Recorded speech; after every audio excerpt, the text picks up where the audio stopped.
Доброго дня, мої любі малята! Сьогодні з вами я, Наталя Олександрівна. Сьогодні я хочу вам розповісти про свійських птахів. Свійські птахи живуть біля людей. Люди про них піклуються, вони їх годують, лікують, коли вони захворіють. І людям вони дуже потрібні, бо птахи приносять велику користь людям. От, наприклад, курей люди тримають тому, що вони несуть їм яйця, дають людям м'ясо, пір'я і пух на подушки.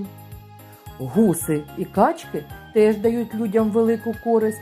Вони несуть яйця, дають м'ясо, пір'я, а ще гусячий жир, який дуже корисний.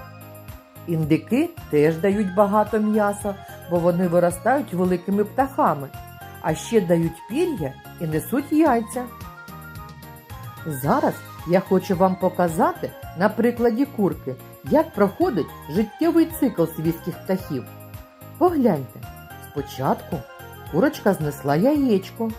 Вона його висиділа, дбала про нього, зігрівала своїм пухом та пір'ями. Із яєчка вилупляються маленькі курчата. Коли підростають, стають молодими півниками та курочками. А потім виростають у дорослих курей та півників. Дітки, до нас у гості завітав хлопчик Степан. Він хоче з вами погратися в ігри. Чим корисним і поживним можна нагодувати свійських птахів? Що вони їдять? Росо? Ковбаса? Банани? Що вибере курка? Вірно, росо. Трава, цукерки, шишка. Що буде їсти гуска? Звичайно, траву. Морква, пшениця, риба. Чим любить ласувати індик? Пшеницею.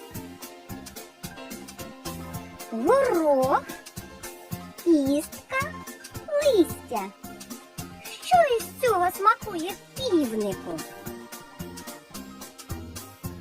Півник залюбки поклює горох. Рязка, торт чи м'ясо? Чим пригостимо качку? Молодець! Качка любить рязку. Ось і нагодували наших птахів. Зараз вони хочуть пограти з тобою у схованку. Уважно подивись на зображення пташки і знайди її тінь.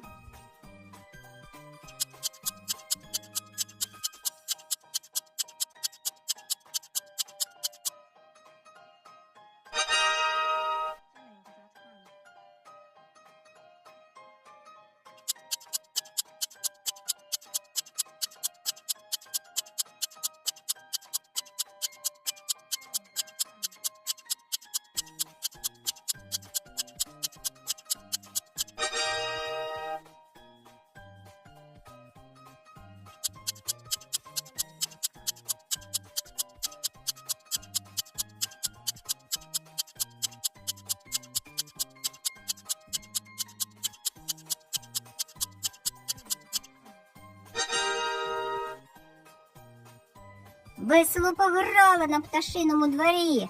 Гарно працювали. Сподіваюсь, що ти багато чому навчився і захочеш ще раз зі мною поспілкуватися. До зустрічі! Дякуємо тобі, Степан.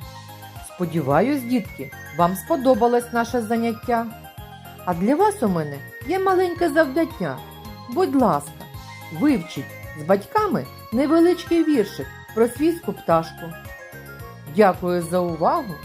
Бажаю вам гарного дня. До побачення!